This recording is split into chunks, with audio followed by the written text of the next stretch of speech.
好久不见，好久不见啊！最近好吗？不好，疫情都待在家。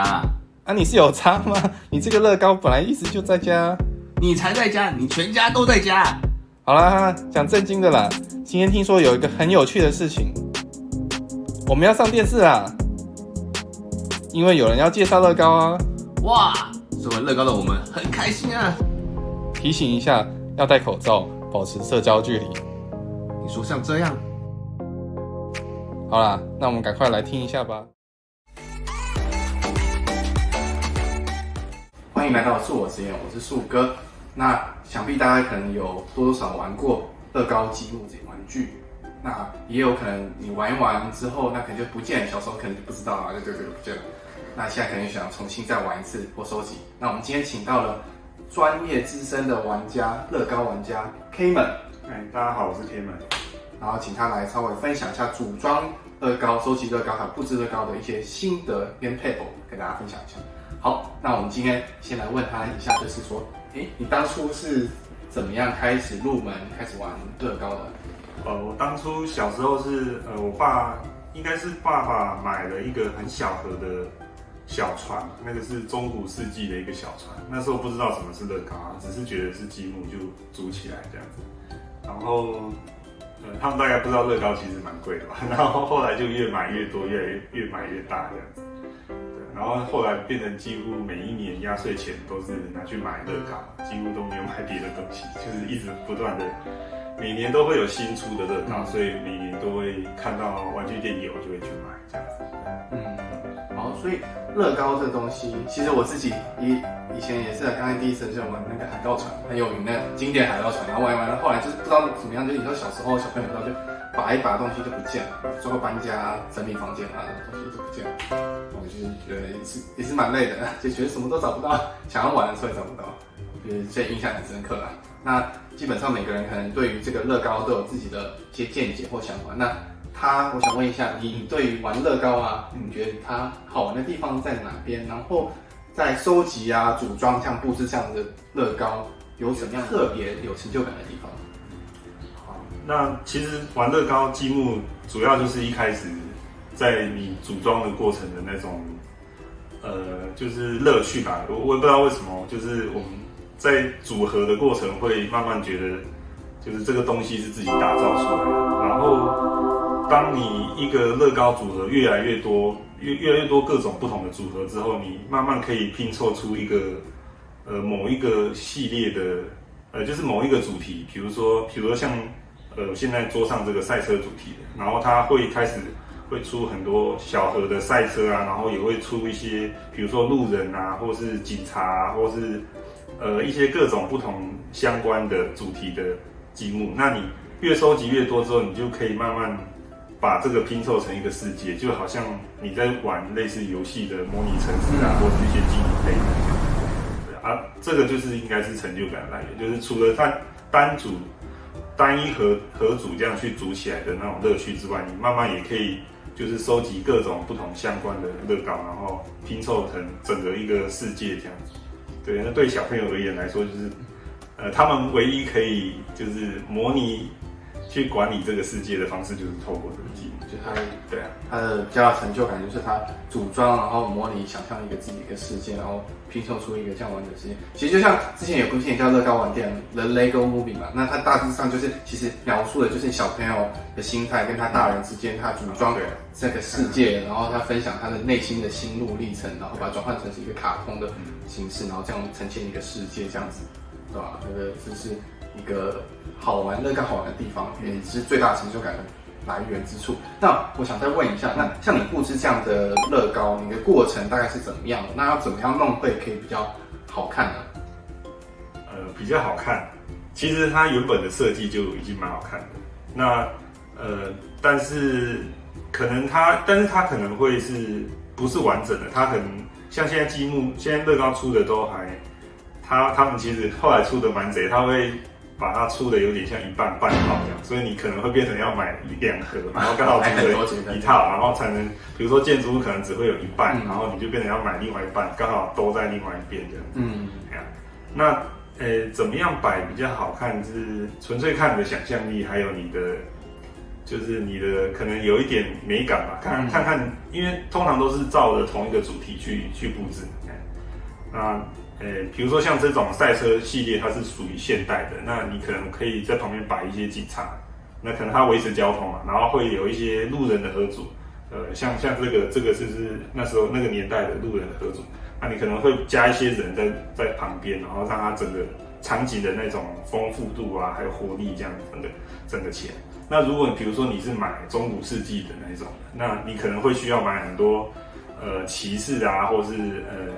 投石车什么那种类似武器的东西，那你可能在城堡周边摆的时候会有那种比较有那种壮阔的感觉，对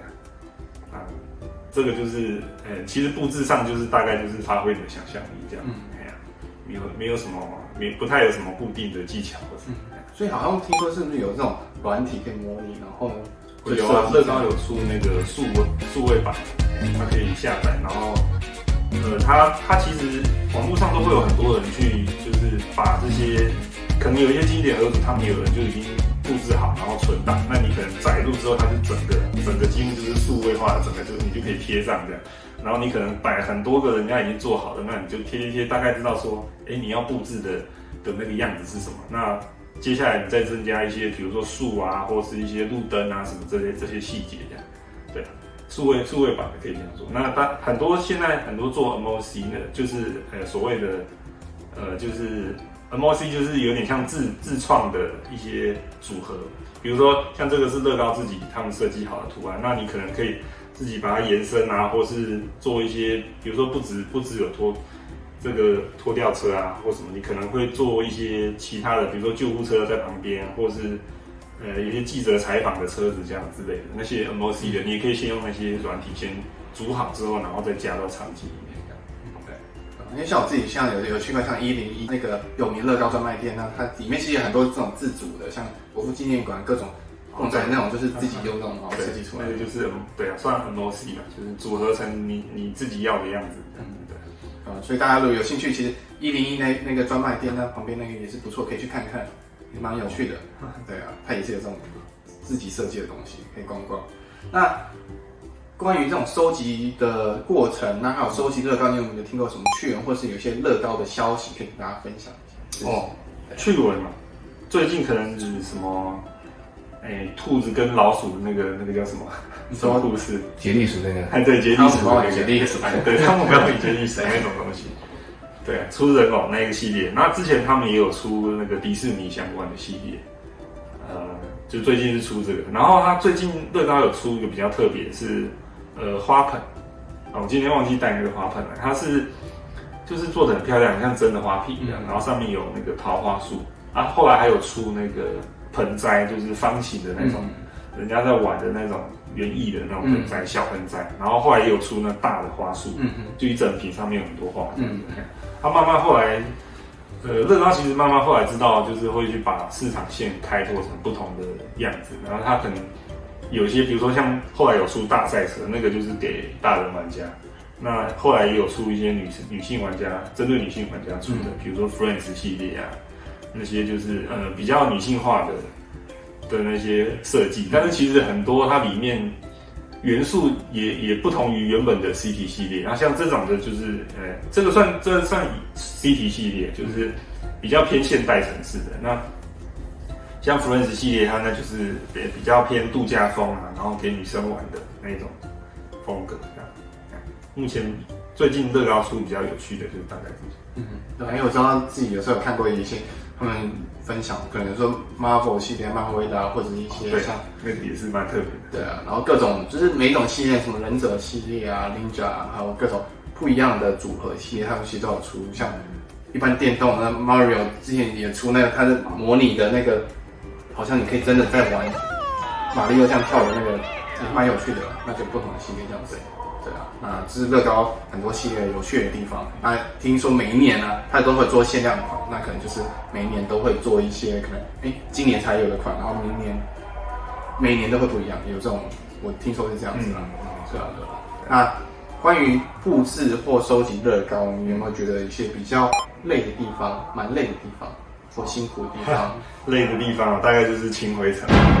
因为像比如说你把这个盒组一摆，有时候你可能工作忙1个月过去了，那它上面很快就积很多灰尘啊，除非你是摆在那种房间是不会有人进去的，那可能灰尘会比较少一点。然后窗户可能就是不用开的话，也是比较少灰尘。对，那不然基本上你乐高要摆出来，你除非摆在那种玻璃柜里面，然后是你非常呵护它的那种样子，不然通常都是会有灰尘。啊，最累的时候就是去清的时候。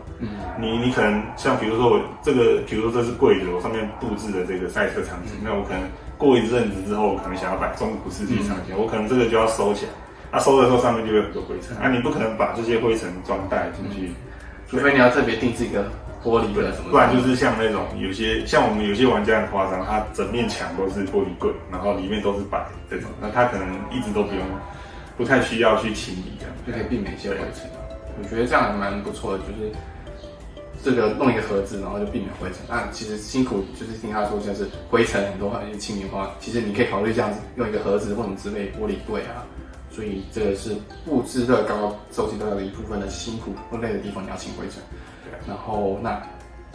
有什么可以推荐？如果想要入门乐高的玩家，那或者是说对于乐高，如果想要布置乐高，或者是说收集乐高，你有什么样的心得与建议吗？收集入门乐高，其实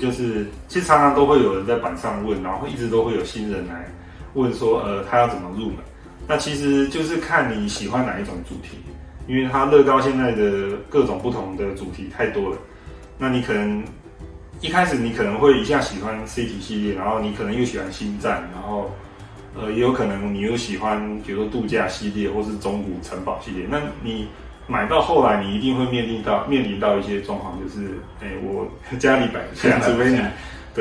你最后已经遇到的瓶颈就是，对啊，你东西摆不下之后，或是你可能开始没钱的，不知道是不是该卖乐高了，对，哪一些可能要先舍弃这样，然后你就会开始去思考说你其实真正哪一个系列会让你真正开心的。像对我来说，我一开始小时候是最喜欢的就是 City 系列，一直都是城市系列。那后来长大之后可能就会比较偏中古城堡系列。因为家里有最多的盒组是中古城堡，只是很多都还没有空组。那然后其实就是先挑好路线，然后再来才考虑到说新旧的问题。因为最好你一开始新手，你可能经济许可下，你可能可以买很多，但是到后来你可能如果你比如说你手头拮据的时候，那你可能会需要思考说你哪些盒组可能可以舍弃，那就可以转卖。因为像乐高它是不太会叠价，几乎就是比如说像这个售价，这个当初应该这一个盒组应该3000多块，好像是1990几年的时候。然后它现在的话，我现在这个是买全新的，但是我是在一个老的玩具店买的，那时候卖也是快1万多块，对，所以乐高基本上是不会叠价的，它再怎么样叠，一定是从它的售价起跳。除非说，比如说你可能盒子不见，或是说明书不见，像我这一组是完整的，就是有保留它的说明书，所以这个是新的，所以你保留在手边，你到时候要卖掉，你也是可以比较好卖，可能就是也还是1万多块这样卖，因为你如果保存的好的话，没有什么受损，对。乐高是蛮保值，那但是对新手来说，你一开始可能不需要跳到这种，比如说像这个是算坑啊，就是比较老盒组算坑，所以你新手的话，尽量还是以就是最近出的盒组就可以了。最近盒组出的也会比较便宜啊。老盒组的话，可能等你玩了一阵子之后，大概知道你哪些系列是你的主力，你想要收集那方面的系列，你可能就会追溯到好几年前，然后去买那时候系列的，对，大致上是。因为我看到你今天他带来这些周边商品，那我想稍微要不要讲一下这些商品啊，来分享一下。其实主要是除了这个赛车系列，这个是蛮经典的之外，还有那个年代同系列的，就是人偶。其实这个应该是 Legoland 系列，我不知道它这个系列是，可能我都把它当成就是同样是 City 系列这样子。那这个是那个年代的，那这个也是在某一间店买的，也是不便宜。这个当初一个盒组，这应该也才几百块而已吧，现在也是1000多块，还好，就是差不多2倍的报酬率吧。如果你把它当投资商品来看，然后这个是以前我在那个以前的公司出差的时候到美国去买的，那时候刚好美国的同事在下班之后带我去卖场逛，那它是一个就是算是容器啦，它有大中小这样子，然后不同颜色可以给小朋友装东西啊什么。这个在台湾好像没看到，这台湾应该没有卖。然后这个是在台湾买，这个蛮特别，是夜灯。那可能画面上这样看不到，就是灯光，你这样应该看得到。就它会闪。它有不同的模式，然后你可以切到不同的模式，它会有不同的显示方式，像可能它颜色会一直变这样。这个蛮适合送给小朋友，这个在台湾有卖。然后还有一些衣服吧，这个是比较特别，这个是之前乐高跟那个 Uniqlo 合作的出的衣服，那这是其中一种，然后还有另外一件，对，这是灰色，看起来蛮有趣的，就是有自己特色。如果你大人敢穿的话，也是可以穿得出，对，蛮有趣，可以当收集啊。对，好，那今天就非常谢谢 Kevin 资深玩家、乐高玩家来跟我们分享这么多东西。对，那谢谢大家来捧场。